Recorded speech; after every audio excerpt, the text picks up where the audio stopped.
ministério do Espírito Santo.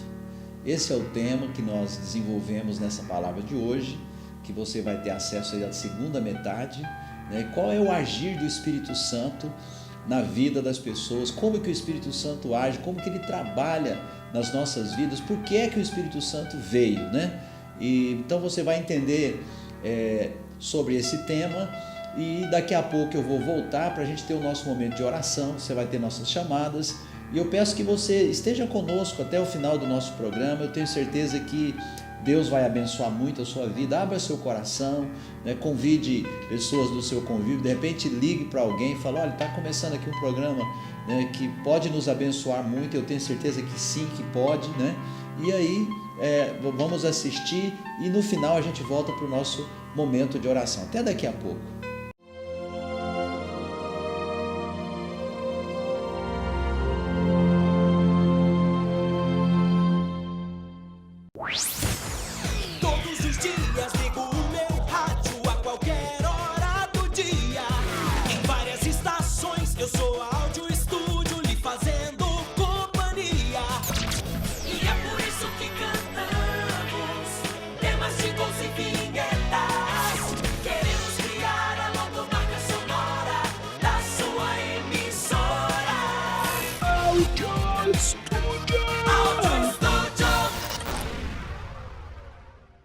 E despojando os principados e potestades, os expôs ao desprezo, triunfando deles na cruz. Neste mês de abril, campanha A Vitória da Cruz. Toda terça, às 7:30 da noite, numa igreja Sara Nossa Terra, perto de você. Sara Nossa Terra, o lugar do seu milagre.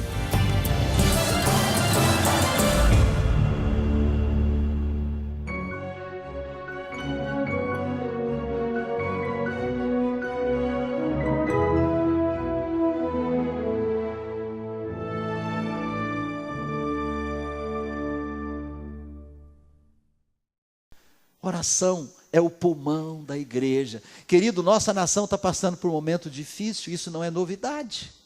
Momentos difíceis sempre aconteceram na história da humanidade, não só na nossa nação, mas em todas as nações do mundo. Mas deixa eu te perguntar, o que nós brasileiros fazemos? O que se faz? Criticam, falam mal, praquejam, xingam. E nós que somos cristãos, o que Deus nos manda fazer?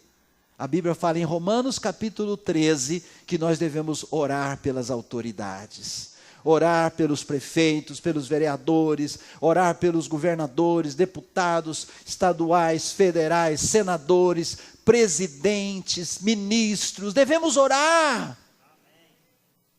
Eles estão fazendo coisa errada, mas não cabe a nós julgá-los. Nosso papel como igreja nós somos chamados para orar. Pela oração nós podemos mudar o mundo.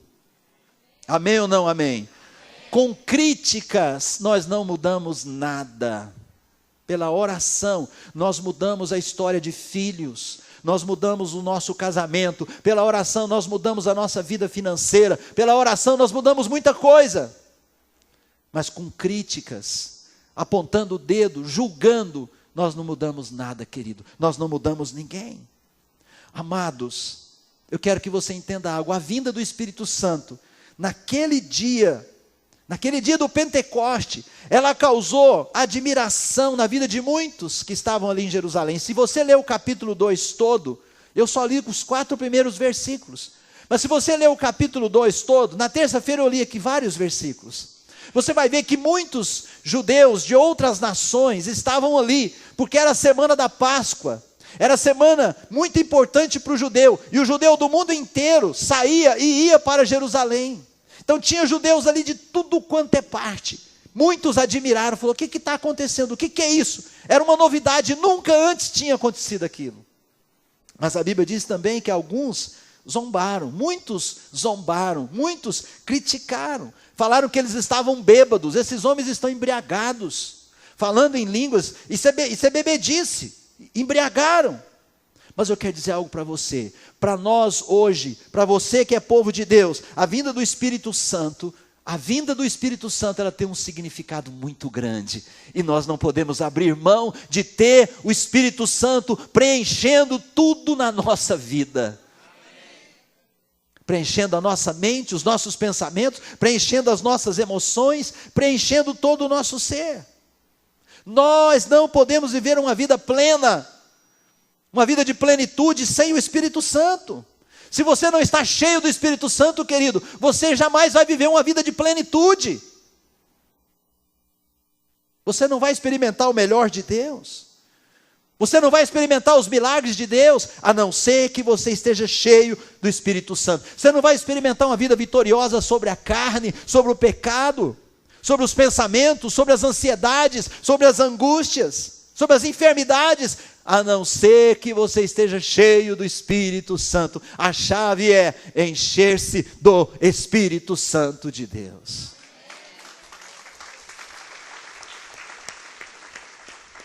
O que diferencia o cristianismo das outras religiões?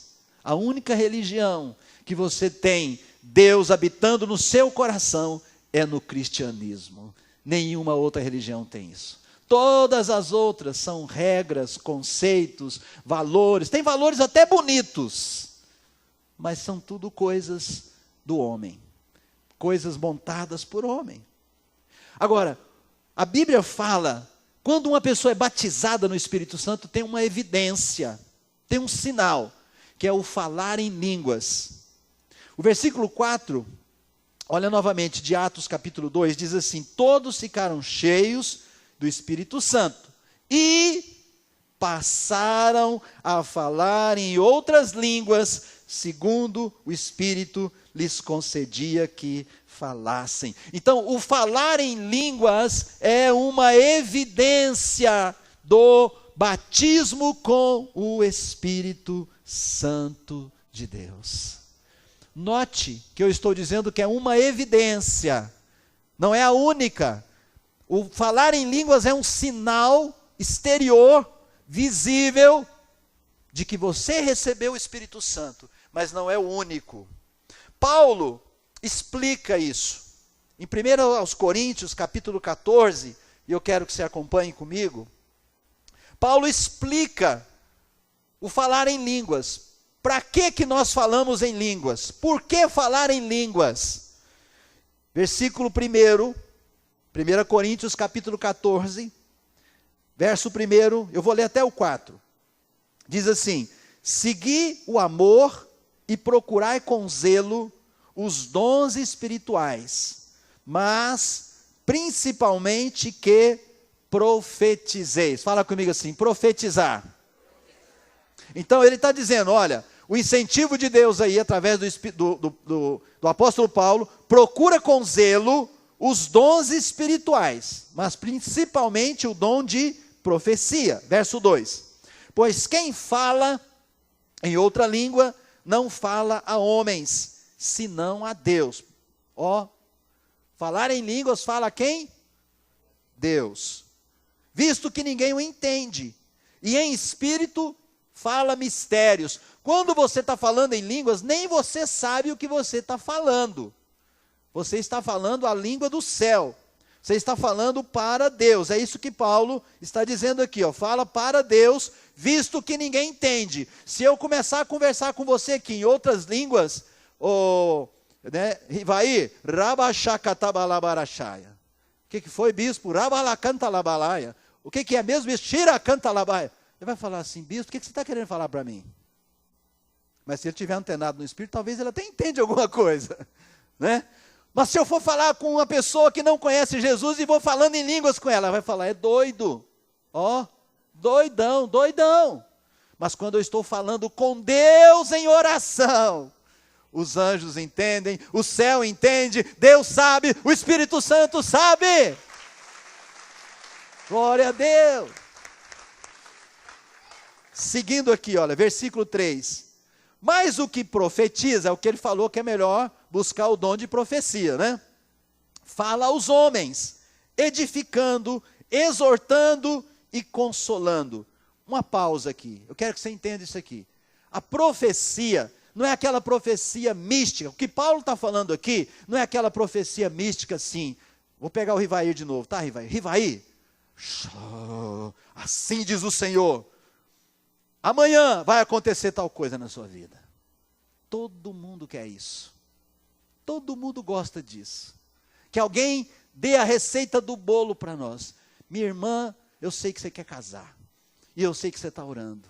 E até hoje nada, né? Então, pois Deus mandou dizer para você que o seu prometido já está, supimpa, com a bala na agulha, prontinho.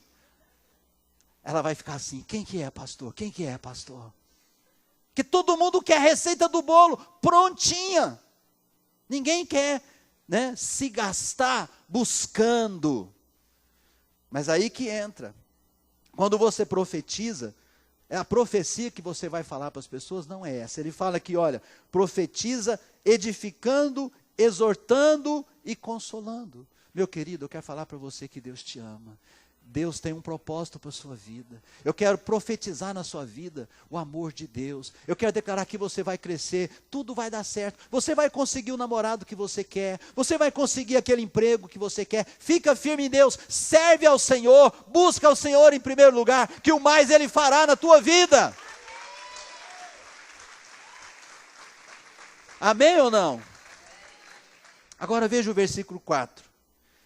Aí ele fala do falar em línguas, ele volta para o falar em línguas. O que fala em outra língua, que não é a língua sua, a sua língua mãe, né? A sua língua mãe é o quê? É o português. A nossa língua mãe é o português. E muitas vezes a gente ainda fala o português bem errado, né? Bem com muita dificuldade, né? Mas a nossa língua mãe é o português, que a gente entende muito bem.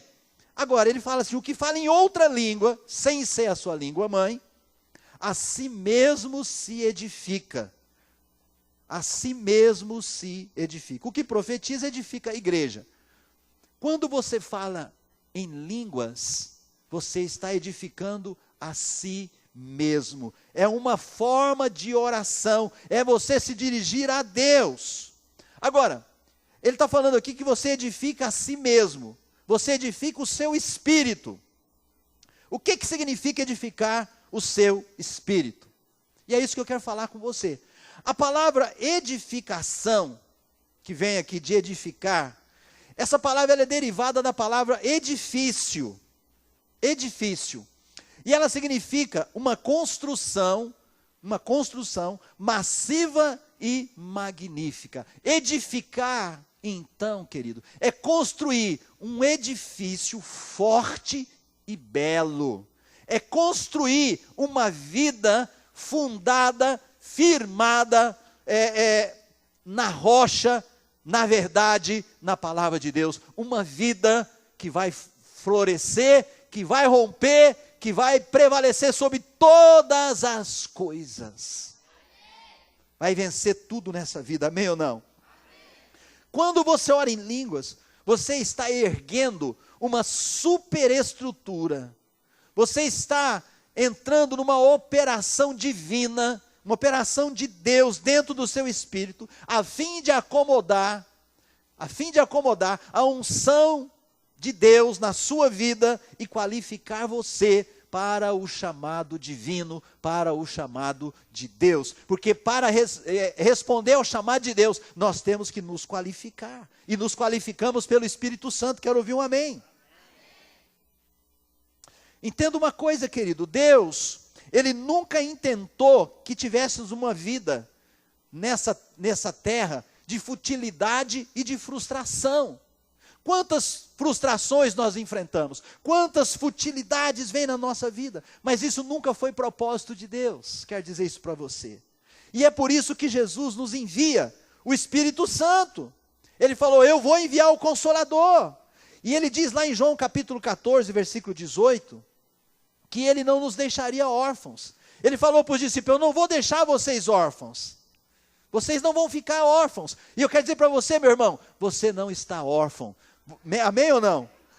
João 14, 18 diz assim, olha, não vos deixarei órfãos, voltarei para vós outros. Ele já veio. O Espírito Santo já está aqui na terra, desde o dia de Pentecoste.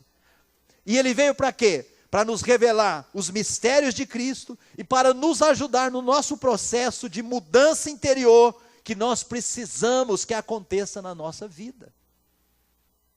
Por isso que o orar em línguas edifica o nosso espírito. E nesse processo de edificação, o Espírito Santo vai nos levar de onde nós estamos, nós convertemos, aceitamos Jesus, uma vida de pecado, prática de pecado, tanta coisa errada, e nós chegamos desse jeito na presença de Deus. Então o Espírito Santo vai nos pegar, da onde nós estamos, né? Ele nos pega e nos leva para tudo aquilo que Ele diz que nós podemos ser em Jesus Cristo nosso Senhor. Você entende isso? Diga um glória a Deus. É por isso que a Bíblia diz que aquele que está em Cristo é o quê? Nova criatura. Isso é um processo. E nesse processo, o Espírito Santo é fundamental. Você não edifica a sua vida, você não transforma a sua vida, você não constrói esse edifício forte e bonito e magnífico sem o Espírito Santo. Agora é impressionante, mesmo aqueles crentes que acreditam, que creem que orar em línguas os edifica, né, e oram em línguas, geralmente muitos deles não entendem como se dá o processo de edificação. Eu quero, caminhando para o final dessa palavra, falar um pouquinho sobre isso. Você precisa ter consciência que ao começar a orar em línguas com constância, você experimentará uma guerra interna, uma guerra dentro de você. Quando você começa a orar persistentemente em línguas, quando você começa a separar tempo diário para orar em línguas, você vai começar a experimentar uma guerra interna. Sabe por quê? Porque as impurezas das quais você não consegue se livrar sozinho, no momento que você começa a orar em línguas, elas começam a vir à tona. É como você pegar um copo de água limpinha, e você pega uma colher e começa a mexer aquela água, e a sujeira que está lá no fundo, ela começa a subir, e a água que estava branquinha, limpinha, ela começa a ficar turva. Né? É quando Deus começa a agir, Ele começa a mexer. É nessa hora que muita gente para e pensa, eu comecei a orar em línguas e ficou pior. Não ficou pior, querido. É porque no momento que você começou a orar, Deus começa a te mostrar as coisas erradas. Você começa a se ver, você começa a ver aquelas coisas dentro de você, né, que precisam ser mudadas. Mas se você continua orando em línguas, falando com Deus, persistindo, Deus vai te purificando, Deus vai te limpando. Com diligência, o Espírito Santo vai trabalhando na sua vida para que todas as impurezas sejam removidas, para que você se torne apto para cumprir o chamado divino, sem ser destruído pelo diabo. Quero ouvir um amém seu. Diga um glória a Deus, querido. Para finalizar, eu queria dizer para você o seguinte: o processo de purificação nem sempre é agradável. Nem sempre é agradável, mas é sempre necessário. Diga assim: o processo de purificação na minha vida é sempre necessário. Amém, queridos? Fala assim, mas nem sempre é agradável. Agora, uma coisa importante nesse processo é que você não está sozinho. Fala assim, eu não estarei sozinho. Para mortificar as obras da nossa carne. Porque sabe o que nós temos que fazer com as obras da nossa carne? Mortificar. Destruir as obras da nossa carne. Eu quero que você veja mais um versículo, Romanos, capítulo 8, verso 13 e 14. Abra lá. O verso 13 diz assim: porque se viverdes segundo a carne, ou conforme a carne, caminhais para o que, gente? Bem forte. Para a morte. Mas se pelo Espírito mortificardes os feitos do corpo, certamente o quê? Vivereis. Então, morte versus vida. Se você vive segundo a carne, certamente você vai morrer. Mas se você vive pelo Espírito, e pelo Espírito Santo mortifica, mata a sua carne, os feitos do corpo é as obras da carne, certamente você vai viver. Verso 14, pois todos os que são guiados pelo Espírito de Deus, são o que, gente? filhos de Deus. Então, fechando essa palavra de hoje, o ministério do Espírito Santo, o agir do Espírito Santo, o trabalho do Espírito Santo na nossa vida. A primeira coisa que o Espírito Santo faz, quando ele nos batiza, e quando nós iniciamos o processo de orar em línguas, ele faz algo precioso, ele acorda a nossa consciência. A primeira coisa que ele faz é acordar a nossa consciência. Quando ele acorda a nossa consciência, fica mais fácil da gente vencer as obras da carne. E fica mais difícil de fazer as coisas carnais que você estava acostumado a fazer. Antes você mentia, mas agora você não tem fé, você não consegue mentir mais. Antes você passava a perna nas pessoas quando você ia negociar, agora você não consegue mais passar a perna nas pessoas, porque agora o Espírito Santo matou as obras da carne. Quantos estão entendendo? Diga amém.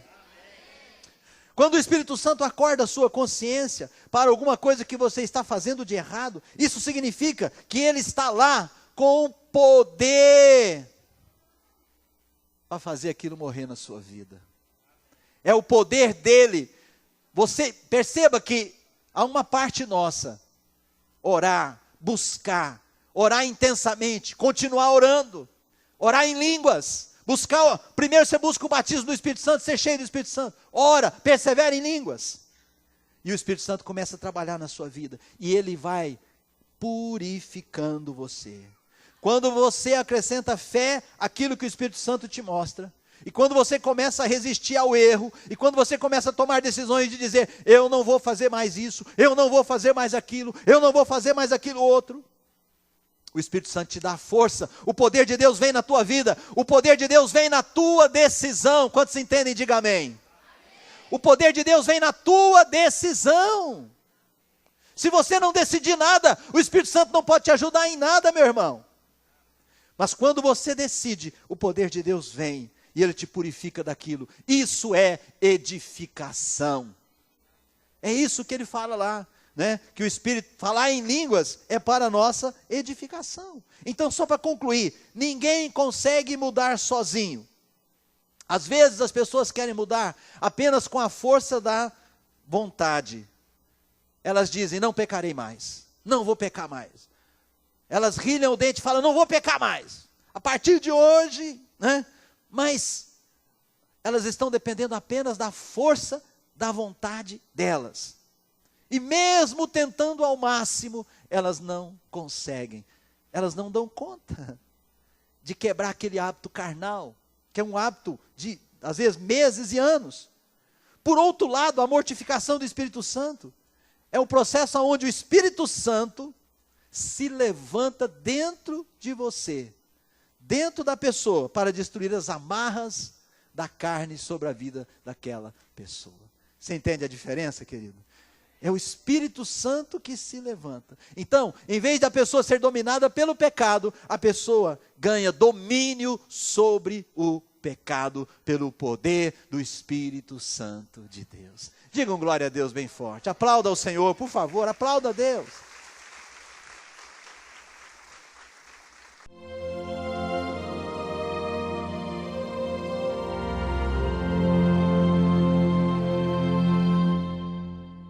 Graças a Deus, aleluia. Como é bom a gente saber que nós temos um auxílio, um socorro do céu, né, disponível para nós. Aliás, o Espírito Santo, ele está aqui na terra, entre os homens. Ele está disponível para aquele que crê, para aquele que interage com Deus, aquele que clama por Jesus, aquele que está firme na igreja, né? E eu te pergunto, você tem frequentado a igreja? Você tem buscado a Deus junto com a sua família, né? A gente vê as pessoas falando, o mundo está muito difícil, o Brasil está passando por crises, é crise na política, é crise na economia, é crise na moral, né? Há uma falta geral de moral, de respeito com o ser humano. Mas deixa eu dizer algo para você, e você está buscando a Deus? Qual é a sua parte? O que você está fazendo de diferente? Pois é.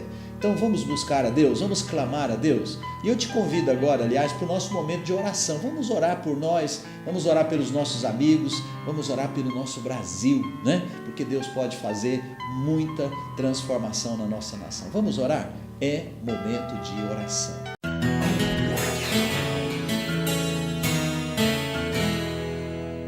Meu Deus e Pai, em nome de Jesus, nós clamamos pelo poder do Teu Espírito Santo. Visita a nossa nação, visita o nosso país, visita os nossos políticos, muda a sorte do nosso Brasil, abençoa as famílias, abençoa a população. Deus, eu oro por aqueles que clamam, aqueles que estão passando por alguma dificuldade, seja uma enfermidade, seja um problema financeiro, o desemprego, quantas pessoas desempregadas. Senhor, socorre, ajuda, meu Deus, que as pessoas não percam a esperança, mas que elas se animem no Senhor, que elas venham para a casa de Deus, e na casa de Deus elas recebam força, esperança, ânimo, vigor, alegria, pelo Teu poder, pelo Teu Espírito Santo e pela Tua palavra. Senhor, aqueles que estão enfermos em hospitais, aqueles que passaram por um processo de cirurgia, Deus abençoa uma boa recuperação, repreende as doenças, repreende o mal, muda a sorte das famílias do nosso país. É isso que nós clamamos e cremos. Cremos, Senhor, que quando o Senhor entra na nossa vida, quando nós interagimos com o Senhor, quando nós abrimos o nosso coração para o agir do Espírito Santo, tudo muda, tudo melhora. E por isso nós te agradecemos e te louvamos e dizemos: ora, vem Espírito Santo,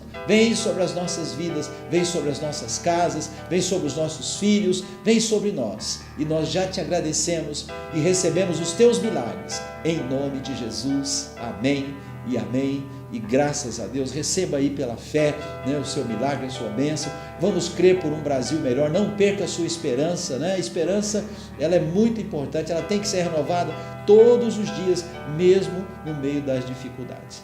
Pois bem, agora eu me despeço, deixando aí o convite para as pessoas de Uberlândia. Você de Uberlândia é meu convidado para participar dos nossos cultos. Venha para o culto de terça-feira, que é um culto de milagres, né? Culto muito abençoado, 19h30. Você é o nosso convidado.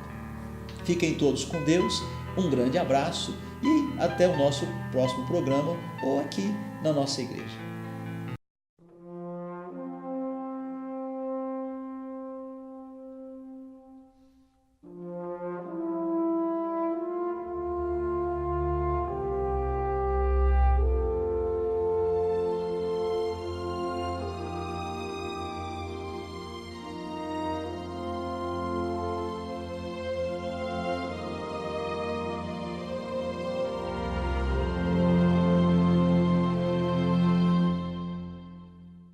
E despojando os principados e potestades, os expôs ao desprezo, triunfando deles na cruz. Neste mês de abril, campanha A Vitória da Cruz.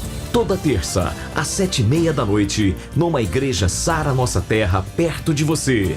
Sara Nossa Terra, o lugar do seu milagre.